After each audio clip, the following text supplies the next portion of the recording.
salve, queridos alunos!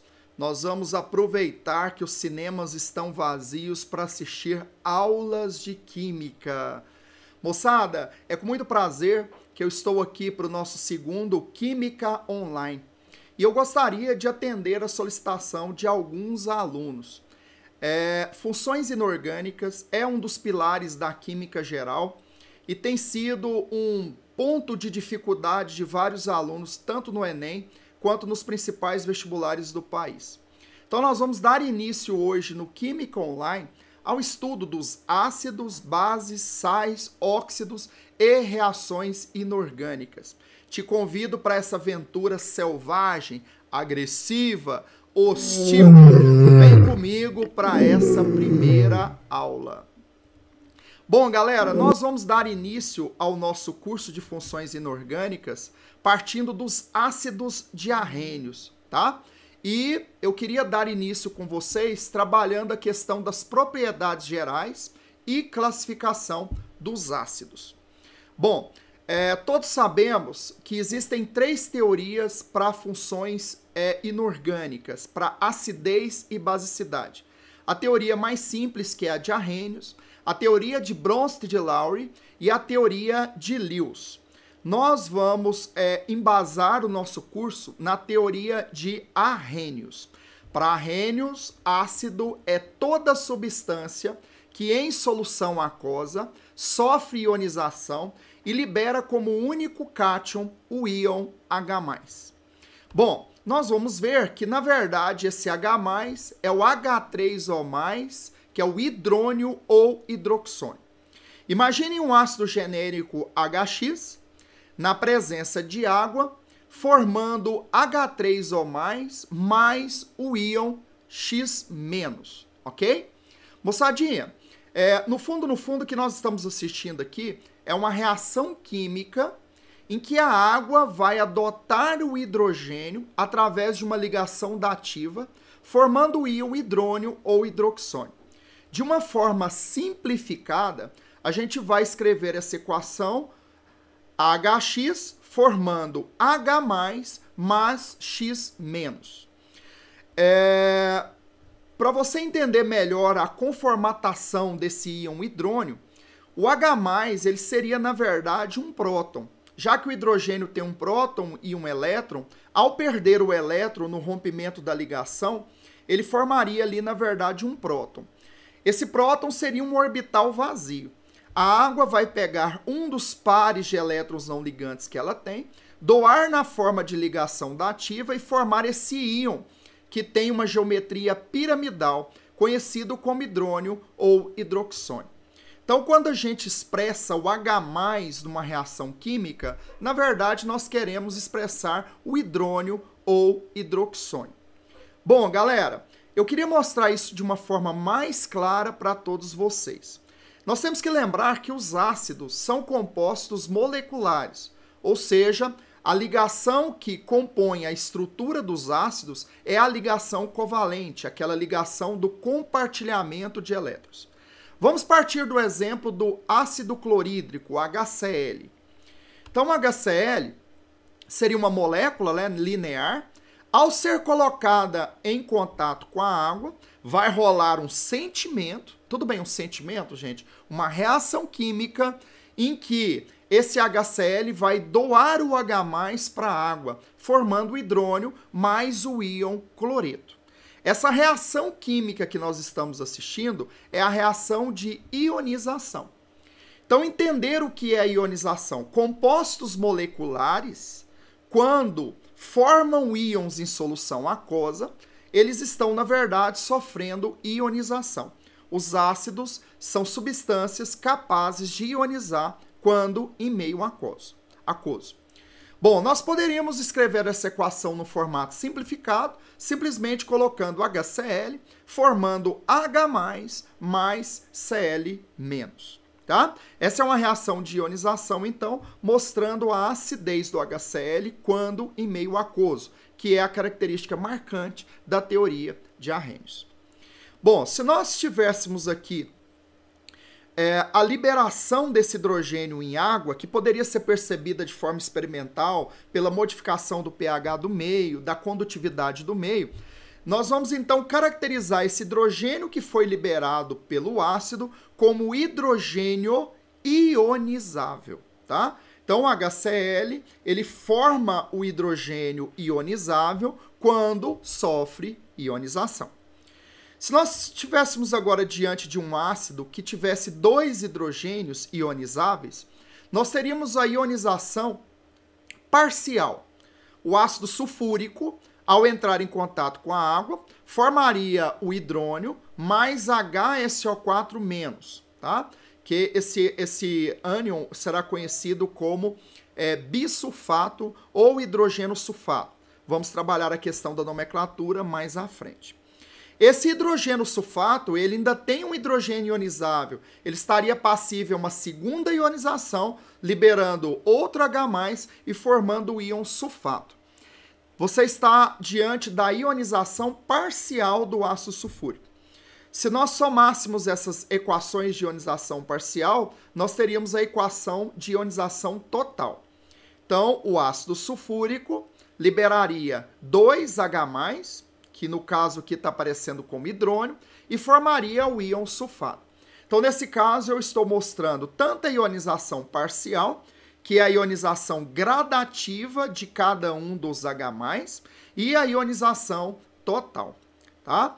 Então, galera, definindo inicialmente na nossa aula o que é um ácido diarrênios, toda substância molecular que, ao estar em meio aquoso, irá sofrer ionização, liberando íons H+, ou hidrônio.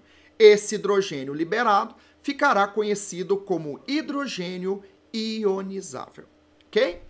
Vamos agora para a classificação desses ácidos.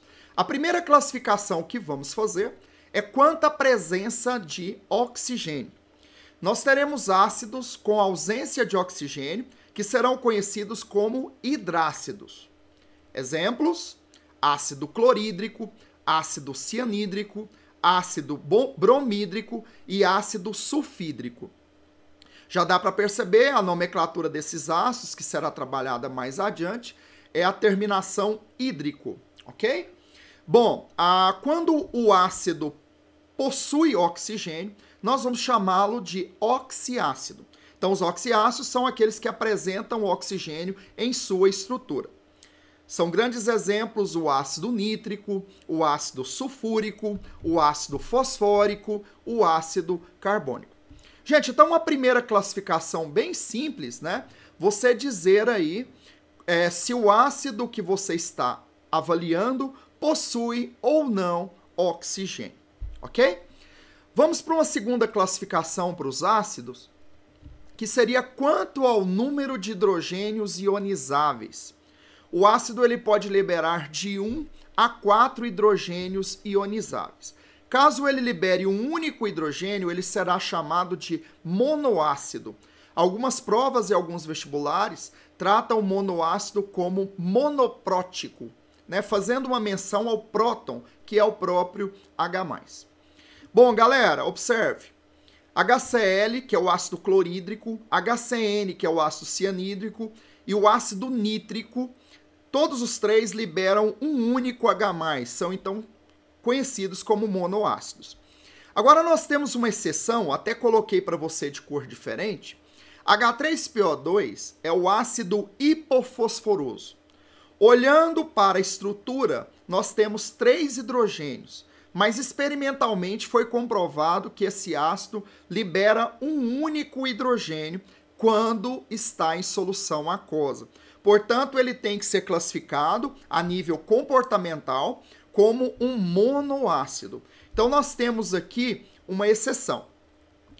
A percepção que nós temos para essa estrutura é que apenas um de seus hidrogênios estará ligado ao oxigênio, que é um elemento muito eletronegativo, permitindo então que esse hidrogênio seja o quê? Ionizável.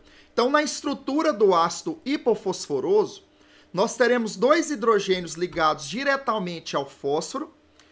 Nessa ligação nós temos uma pequena diferença de eletronegatividade entre os dois, que faz com que esses hidrogênios em água não sejam ionizáveis, tá? O único hidrogênio ionizável, então, é aquele ligado ao oxigênio. Vale lembrar que em alguns livros que você vai estudar, no lugar dessa dupla ligação com o oxigênio, você vai observar o fósforo fazendo com o oxigênio uma ligação dativa, né? Nós temos aí um modelo também aceito, mas o modelo já um pouco mais antigo. Atualmente, esse modelo para os ácidos que contêm o fósforo e outros oxiácidos, ele é mais aceito, que é um modelo em expansão de octeto, né? Em que você tem aí uma dupla ligação com o oxigênio. Galera, então eu tenho que ficar muito atento com o ácido hipofosforoso, porque a princípio ele está parecendo um triácido, mas na verdade ele é monoácido por ser capaz de liberar apenas um H+. Tá aí, nós temos um único hidrogênio ionizável. Bom, na sequência nós temos os diácidos ou ácidos dipróticos. Eles são capazes de liberar 2 hidrogênios ionizáveis. Temos como exemplos o ácido sulfídrico, o ácido sulfúrico, o ácido carbônico e, mais uma vez, estamos diante de uma exceção. O H3PO3 é o ácido fosforoso. A princípio, eu pensaria num triácido, mas foi comprovado experimentalmente que ele é capaz de liberar apenas 2 hidrogênios dos 3 que ele possui. De forma análoga ao que vimos anteriormente, então nós vamos ter 2 hidrogênios ligados ao oxigênio, que faz deles hidrogênios o quê? Ionizáveis, e um hidrogênio não ionizável ligado diretamente ao fósforo. Galera, esses são os 2 únicos ácidos inorgânicos que não liberam todos os hidrogênios que possui. Então nós vamos ter que lembrar dessas 2 exceções, H3PO3 e H3PO2, respectivamente o ácido fosforoso e hipofosforoso, não liberam todos os hidrogênios que possui. H3PO3 é um diácido, H3PO2 é um monoácido. Seguindo esse raciocínio, nós temos os triácidos, né? H3PO4, o ácido fosfórico, H3BO3, o ácido bórico, H3ASO4, o ácido arsênico. Nesse caso, nós temos ácidos que têm 3 hidrogênios ionizáveis. Por último, nós temos os tetraácidos, que são ácidos que vão liberar 4 hidrogênios. Ácido silícico, H4SiO4, e o ácido pirofosfórico são exemplos de ácidos que vão liberar 4 hidrogênios. Bom, galera, 2 classificações então vimos. Quanto à presença de oxigênio, quanto ao número de hidrogênios ionizáveis liberados por cada um desses ácidos. Terceira classificação, nós vamos classificar os ácidos quanto ao seu grau de ionização. A capacidade que um ácido apresenta de sofrer ionização é chamada de força ácida. Então, a força ácida ela é medida pela quantidade de hidrogênios ionizáveis que aquele ácido consegue liberar em função do número de moléculas que estão dissolvidas naquele meio. Esse parâmetro que mede a capacidade do ácido de sofrer ionização, nós chamaremos de grau de ionização, representado pela letra grega alfa. Como definir, então, o alfa?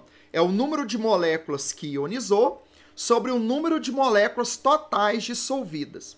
Como você está dividindo um número menor por um número maior, esse número vai ficar entre 0 e 1. Nós vamos multiplicar por 100 para sair com um parâmetro percentual.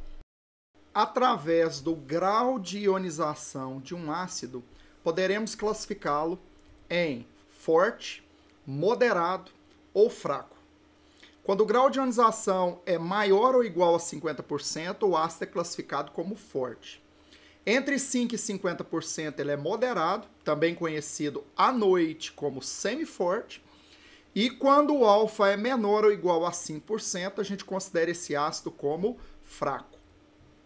Bom, galera, para a gente entender isso um pouco melhor, imagine que um químico adicionou 200 moléculas de um certo ácido em água para uma determinada análise e constatou experimentalmente que 80 delas sofreram ionização.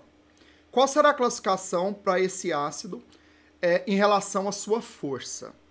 Então, o que você vai fazer? Número de moléculas ionizadas, 80, num total de 200 moléculas colocadas em solução.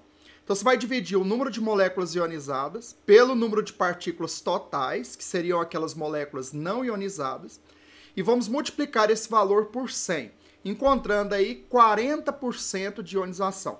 Então, o alfa é 0,4 ou 40%. Então, dentro desse padrão, vamos classificar esse ácido como moderado, ok? Galera, mas a gente não pode ficar refém da questão experimental para aferir o alfa. Então, nós vamos aprender aí algumas regrinhas práticas para você definir a força do ácido através da fórmula. Vamos começar com os hidrácidos. Para os hidrácidos é bem simples, porque nós vamos ter aí a força ácida dependendo da participação dos halogênios, que é a família 17 da classificação periódica. A ideia é simples.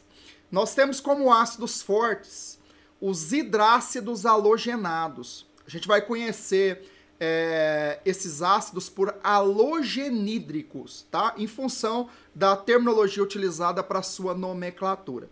Então, o ácido clorídrico, bromídrico e iodídrico são ácidos considerados fortes. Apesar do flúor ser da família 7A, ele vai ser considerado um ácido semiforte ou moderado. Vou explicar na sequência por que isso acontece. Então, a princípio, nós vamos tratar o ácido fluorídrico como uma exceção, porque ele pertence à família dos halogênios e não é classificado como ácido forte. Os demais ácidos que não têm oxigênio, então cianídrico, sulfídrico e qualquer outro, vão ser classificados como ácidos fracos. Galerinha, para a gente entender um pouco melhor essa questão da participação da família 7A, então eu vou elencar aqui para você qual que seria a ordem crescente de acidez para os ácidos da família 7A sem oxigênio. Então, nós temos o ácido fluorídrico, é mais fraco do que o clorídrico, que é mais fraco do que o bromídrico, que é mais fraco do que o iodídrico. Perceba, muita gente, às vezes, quando a gente está trabalhando isso em sala, menciona que a força ácida deveria ser definida pela eletronegatividade. E, na verdade, a propriedade que vai garantir a gente fazer uma análise coerente com o experimental e o teórico é o raio atômico desses halogênios. Observe os dizeres. A força desses hidrácidos está vinculada com o raio do halogênio. Quanto maior o raio, maior a força ácida. Sempre lembrando que o raio lá na classificação periódica, ele tem um crescimento contrário à eletronegatividade. Bom, eu vou colocar aqui uma figurinha para a gente entender isso um pouco melhor. Bom, nós temos aqui moléculas, né? E, obviamente, o raio do hidrogênio é bem pequeno. E nós temos aqui as estruturas colocadas aí em ordem crescente de raio, tá? De cima para baixo. Então, o flúor é menor que o cloro, que é menor que o bromo, que é menor que o iodo. Moçadinha, você concorda comigo que para o hidrogênio ser liberado na água, tem que acontecer uma cisão dessa ligação química H-halogênio. E quanto menor o raio, mais estável é essa ligação covalente. E se ela é mais estável, vai gerar dificuldade para o rompimento e a saída do hidrogênio na forma de H+. Então, olha o tanto que a ideia aqui é tranquila, tá? Quanto menor o raio, mais estável é a ligação covalente, com mais dificuldade eu terei, então, a saída desse hidrogênio na forma de H+. Por isso, a acidez, então, ela vai crescer com o aumento do raio. E exatamente por conta do flúor e hidrogênio formar uma ligação extremamente estável, seria uma boa explicação para o HF não ser classificado como ácido forte e ser classificado como um ácido o quê? Moderado. Eu coloquei aqui a 25 graus Celsius, qual que é o alfa de cada um deles, tá? Observe que o HF tem um alfa de 8,5, ou seja, compreendido entre 5 e 50, e, portanto, faz dele um ácido moderado. Os outros são classificados como fortes. Apesar dos alfas estarem muito próximos, a gente percebe um aumento do alfa com o aumento do raio do halogênio. Então, olha que bacana, gente. Para hidrácidos, se for da 7A, exceto o flúor, forte. O flúor é o único hidrácido classificado como moderado. E os demais nós vamos classificar como ácidos fracos, ok? Já com os oxiácidos, nós vamos aplicar a regrinha de Pauling, tá? O mesmo lá da distribuição eletrônica, né? Muita gente brinca, aquela desgrama eletrônica de Pauling. Não, gente, é diagrama de Linus Pauling. Então, Linus Pauling cria uma regrinha prática para você, através da fórmula molecular, definir a força daquele oxiácido. A regra é bem simples. Você vai diminuir o número de oxigênios do número de hidrogênios ionizáveis. Se esse valor der 0, meu ácido é considerado fraco. Se esse valor der 1, nós temos um ácido moderado. 2 ou maior que 2, esse ácido será considerado como forte. Volto a insistir, o número de oxigênios menos o número de hidrogênios ionizáveis, ok? Vamos para os exemplos. Olha que bonitinho, temos aqui o ácido nítrico, sulfídrico, sulfuroso, o ácido bórico e o ácido hipofosforoso. Então, repetindo, nítrico, sulfuroso, bórico e o ácido hipofosforoso. Vamos lá. No primeiro, nós vamos fazer 3 menos 1 e vamos classificar o ácido nítrico como forte. Bacana. Segundo, 3 menos 2, o ácido sulfuroso é então um ácido moderado. 3 menos 3, o ácido bórico é um ácido fraco. Aí, gente, nós sempre temos aquele herói perdido no tempo, perdido no espaço, que fala, professor, agora você deixa eu fazer o meu exemplo? Então, eu vou fazer 2 menos 3, vai dar menos 1. Se 0 é fraco, menos 1 é muito fraco. Não faça isso. Nós temos aqui uma exceção. Lembrando lá do comecinho da nossa aula, o H3PO3 e o H3PO2 são exceções por não liberarem todos os hidrogênios na forma ionizável. Então, o H3PO2 só libera um hidrogênio ionizável. Então, eu tenho que fazer 2 menos 1. E esse ácido, então, é classificado como um ácido moderado. Galerinha, então a regrinha, ela é aplicada também para as exceções H3PO3 e H3PO2. Basta você lembrar que o hidrogênio que você tem que pegar são os hidrogênios ionizáveis. A regrinha de Pauling tem uma exceção. Ela não se aplica ao ácido carbônico. Vamos lá, o ácido carbônico é uma exceção à regra para determinar a força de um oxiácido. A subtração do número de oxigênios pelo número de hidrogênios, nesse caso, dá 1. Mas ele é um ácido fraco. Obviamente, isso é comprovado experimentalmente através do seu alfa, ok? Galerinha, dá uma olhadinha então. O ácido carbônico, esse símbolo de maior e menor, ele gera o que a gente chama aí de uma simbologia para expressar instabilidade. Então, o ácido carbônico, ele tem a possibilidade de decompor em água mais CO2. E, inclusive, esse é um equilíbrio químico que pode ser estabelecido. Essa talvez seja a melhor justificativa para o ácido carbônico não ser aplicada à regra de Pauling. Bom, se você fizesse 3 menos 2, nós teríamos aí 1, e ele deveria ser classificado como moderado. No entanto, o grau de ionização do ácido carbônico a 25 graus Celsius é 1,3%, ou seja, menor que 5%. Logo, ele é classificado como ácido fraco. Então, cuidado, exceçãozinha para a regra de Pauling, ácido carbônico. Uma provável justificativa teórica para isso, a instabilidade dele em condições ambientais, podendo sofrer decomposição em água mais CO2. Galerinha, por último, nós vamos para uma classificação que, na minha opinião, ela acaba sendo uma classificação desnecessária, mas que já apareceu em algumas provinhas. Classificar os ácidos quanto à volatilidade. Sempre lembrando que a volatilidade é a capacidade que aquela substância vai ter, ou facilidade que ela vai ter, para mudar para o estado gasoso. Ou seja, uma substância de baixo ponto de ebulição é considerada volátil, uma substância de alto ponto de ebulição é considerada fixa, ok?